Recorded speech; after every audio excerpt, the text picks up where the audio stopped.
ಗ್ರಂಥಪಾಲಕನಾಗಿಯೂ work ಮಾಡ್ತಾ ಇದ್ದೀನಿ, ಕಾಲೇಜಲ್ಲಿ ಪ್ರೊಫೆಸರ್ ಆಗಿ ಮಕ್ಕಳು ಟೀಚಿಂಗ್ ಮಾಡ್ತಾ ಇದ್ದೀನಿ. ನಂದು ಪ್ರಸ್ತುತ ಬೆಂಗಳೂರು ಜಿಲ್ಲೆ ನೆಲಮಂಗಲ ತಾಲೂಕು ಗ್ರಾಮಾಂತರ. ನಾನು ಆದಿಚುಂಚನಗಿರಿಯಲ್ಲಿ ನಾನು ಅಧ್ಯಯನ.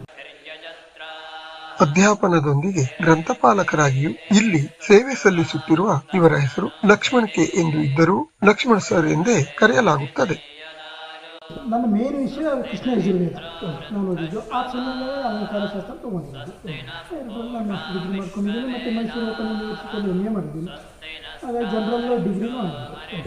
ಇಲ್ಲಿರುವ ಉಪಯುಕ್ತವಾದ ಪುಸ್ತಕಗಳು ಶ್ರೀ ಶ್ರೀ ಮಾತಾ ಸಂಸ್ಕೃತ ಮಹಾಪಾಠಶಾಲೆಯ ಮಕ್ಕಳ ಜ್ಞಾನಾರ್ಜನೆಗೆ ಅನುಕೂಲಕರವಾಗಿವೆ. ಅಂದರೆ ಇಲ್ಲಿ ಓದುವ ಎಳೆಯರ ಜ್ಞಾನಕ್ಕೆ ಸದಾ ಸಾಣೆ ಹಚ್ಚುತ್ತಿವೆ. ಕುಳಿತು ಅಧ್ಯಯನ ನಡೆಸಿದ ಜಾಣರು ಪ್ರಶಸ್ತಿ ಪುರಸ್ಕಾರಗಳಿಗೆ ಭಾಜನರಾಗುತ್ತಿದ್ದಾರೆ. ಜ್ಯೋತಿಷ್ಯ ವಿಭಾಗದಲ್ಲಿ ನಾನು ರಾಜ್ಯ ಮಟ್ಟದಲ್ಲಿ ಹಾಗೂ ರಾಷ್ಟ್ರ ಮಟ್ಟದಲ್ಲಿ ಒಂದಿಷ್ಟು ಗುರುಗಳ ಆಶೀರ್ವಾದದಿಂದ ನಮಗೆ ಕೊಟ್ಟಿದ್ದಾರೆ. ಜ್ಯೋತಿಷಿ ವಿಭಾಗದಲ್ಲಿ ಸಲಾಕ ಎಂಬಂತಹ ಸ್ಪರ್ಧೆಯಲ್ಲಿ, ಅದು ಅಯೋಧ್ಯೆಯಲ್ಲಿ ಹಿಂದಿನ ವರ್ಷ ಈ ವರ್ಷ ಹರಿದ್ವಾರದಲ್ಲಿ ನಡೆದಂತಹ ಪತಂಜಲಿ ಕ್ಯಾಂಪಸ್ನಲ್ಲಿ ನಡೆದಂತಹ ಸ್ಪರ್ಧೆ, ಅಲ್ಲಿ ಭಾಗವಹಿಸಿದ್ದೆ.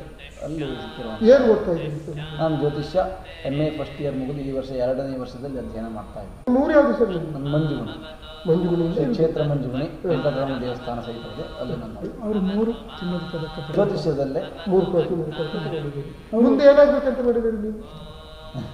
ಗುರುವಿನ ಕೃಪೆ, ಗುರುವಿನ ಮಾರ್ಗದಲ್ಲಿ ಅವರು ಪ್ರಥಮ, ದ್ವಿತೀಯ, ತೃತೀಯ ಅಂದರೆ ರಾಜ್ಯ ಮಟ್ಟದಲ್ಲಿ, ವಿಭಾಗ ಮಟ್ಟದಲ್ಲಿ ಮತ್ತು ರಾಷ್ಟ್ರ ಮಟ್ಟದಲ್ಲಿ ಕ್ರಮವಾಗಿ ಪದಕಗಳನ್ನು ಪಡ್ಕೊಂಡಿದ್ದಾರೆ. ರಜತ ಪದಕವನ್ನು ಪಡ್ಕೊಂಡಿದ್ದಾರೆ, ಸುವರ್ಣ ಪದಕವನ್ನು ಪಡ್ಕೊಂಡಿದ್ದಾರೆ. ಹಾಗೆ ಸಲಾಕೆಯಲ್ಲಿ ಸಲಾಕ ಅನ್ನುವಂತಹ ಒಂದು ದಂಡವನ್ನು ಸಹ ಪಡ್ಕೊಂಡಿದ್ದಾರೆ.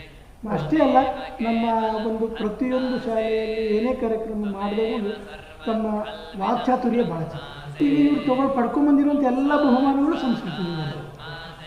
ರಾಷ್ಟ್ರ ಮಟ್ಟದಲ್ಲಿಯೂ ರಾಜ್ಯ ಮಟ್ಟದಲ್ಲಿಯೂ ಪ್ರಶಸ್ತಿ ಭಾಜನರಾಗಬೇಕು ಅಂತಾದರೆ ಅದರ ಹಿಂದೆ ಬಹಳ ಸಾಧನೆ ಉಂಟು. ಅತ್ಯಂತ ಸಾಧನೆಯನ್ನು ಮಾಡಿದವರು ಮಾತ್ರ ಪಾರಿತೋಷಿಕವನ್ನು ತೆಗೆದುಕೊಳ್ಳಲು ಸಾಧ್ಯ. ಕಷ್ಟ ಸಾಧ್ಯವಾಗಿರುವಂತಹದ್ದನ್ನು ಆ ಅಧ್ಯಯನವನ್ನು ಮಾಡಿ, ಶಲಾಕ ಜ್ಯೋತಿಷ್ಯ ಅಧ್ಯಯನವನ್ನು ಮಾಡಿ ಅದರಲ್ಲಿ ಸಂಪೂರ್ಣವಾಗಿರುವಂತಹ ಪಾಂಡಿತ್ಯವನ್ನು ಹೊಂದಿ ಅದರ ಹಿಂದೆ ಎಷ್ಟು ಸಾಧನೆ ಉಂಟು ನಾನು ವೈಯಕ್ತಿಕವಾಗಿ ನೋಡಿದ್ದೇನೆ. 1 ವರ್ಷ 2 ವರ್ಷಗಳ ಕಾಲ ಈ ವ್ಯಕ್ತಿಯನ್ನ, ಈ ವಿದ್ಯಾರ್ಥಿಯನ್ನ ನೋಡಿ ಹೇಳುವಂತಹ ಸುಲಭ ಸಾಧ್ಯ ಅಲ್ಲ.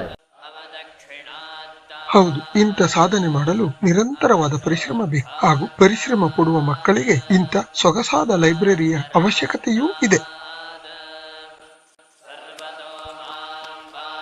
ಅಷ್ಟಕ್ಕೂ ಈ ಲೈಬ್ರರಿ ಈಗ 2 ವರ್ಷಗಳ ಹಿಂದಷ್ಟೇ ಸ್ಥಾಪನೆಯಾಗಿದೆ. ಬಹಳ ಹಿಂದೆ ಈ ಸಂಸ್ಥೆಯ ಆವಾರದೊಳಗೆ ಜಿಲ್ಲಾ ಕೇಂದ್ರ ಗ್ರಂಥಾಲಯ ಶಾಖೆಯೊಂದಿತ್ತು. ಕಾರಣಾಂತರಗಳಿಂದ ಸುಮಾರು 15 ವರ್ಷಗಳ ಕೆಳಗೆ ಅದು ಇಲ್ಲಿಂದ ಆಚೆಗೆ ಸ್ಥಳಾಂತರಗೊಂಡಾಗ ಇಲ್ಲಿ ಓದುವ ಮಕ್ಕಳಿಗೆ ಗ್ರಂಥಾಲಯದ ವಿಷಯದಲ್ಲಿ ಕೊರತೆ ಉಂಟಾಗಿತ್ತು. ಅದನ್ನು ಮನಗಂಡ ಅಧ್ಯಕ್ಷ TV ಹೆಗಡೆ ಮತ್ತು ಸರ್ವ ಸದಸ್ಯರ ಸತತ ಪ್ರಯತ್ನದಿಂದಾಗಿ ಸಂಸ್ಥೆಯ ವಸತಿ ನಿಲಯದ ಮಾಳಿಗೆ ಮೇಲೆ ಈ ಸ್ವಂತ ಲೈಬ್ರರಿ ಅಸ್ತಿತ್ವಕ್ಕೆ ಬಂದಿರುತ್ತದೆ. ಪ್ರಥಮವಾಗಿ ಸಂಸ್ಥೆಯಲ್ಲಿ ಅಧಿಕಾರ ವಹಿಸಿಕೊಂಡಾಗ ನಮ್ಮದಾದ ಒಂದು ಕನಸನ್ನು ಡಿಸೈನ್ ಮಾಡಿದ್ವಿ. ಹೇಗೆಂದರೆ, ಒಂದು ಮೂಲಭೂತ ಸೌಕರ್ಯ, 2ನೇ ವಿದ್ಯಾರ್ಥಿಗಳ ಶ್ರೇಯೋಭಿವೃದ್ಧಿ, ಆನಂತರ ಸಂಸ್ಥೆಯ ಎಲ್ಲ ವಾತಾವರಣವನ್ನು ಸುವ್ಯವಸ್ಥಿತವಾಗಿ ಮಾಡುವಂಥದ್ದು. ಈ ಹಂತದಲ್ಲಿ ಪ್ರಥಮವಾಗಿ ನಾವು ಲೈಬ್ರರಿಯನ್ನು, ಒಂದು ಸಂಸ್ಥೆಯ ಮೂಲಭೂತ ಅವಶ್ಯಕತೆಯಾದ ಲೈಬ್ರರಿಯನ್ನು, ವಾಚನಾಲಯವನ್ನು ಮಾಡಿದ್ವಿ. ಆನಂತರ ಹಂತ ಹಂತವಾಗಿ ಇಲ್ಲಿ ಬೇಕಾದಂತಹ ಎಲ್ಲ ಮೂಲಭೂತ ಸೌಕರ್ಯಗಳನ್ನು ಒದಗಿಸ್ತಾ ಬಂದ್ವಿ. ಯಾವುದೇ ಶೈಕ್ಷಣಿಕ ಸಂಸ್ಥೆಯಲ್ಲಿ ಲೈಬ್ರರಿ ಅದರ ಆತ್ಮ, ಅದು ಇಲ್ಲದೆ ಹೋದರೆ ಅದು ಒಂದು ರೀತಿ ಜೀವ ಕಳ್ಕೊಂಡಂತೆ ಹೇಳೋದು ನಮ್ಮ ಮೂಲಭೂತ ಕಲ್ಪನೆ. ಆ ಹಿನ್ನೆಲೆಯಲ್ಲಿ ನಾವು ಅದನ್ನು ಕ್ರಿಯೇಟ್ ಮಾಡಿ. ಹೀಗೆ ಮಾತನಾಡಿದವರು ಸಂಸ್ಥೆಯ ಅಂದಿನ ಅಧ್ಯಕ್ಷರಾದ TV ಹೆಗಡೆ ಬೆದಹಕ್ಲು ಅವರು. ಇಂದು ಈ ಸಂಸ್ಥೆಗೆ ಹೊಸ ಅಧ್ಯಕ್ಷರು ಮತ್ತು ಪದಾಧಿಕಾರಿಗಳು ಅಧಿಕಾರ ವಹಿಸಿಕೊಂಡಿರುತ್ತಾರೆ.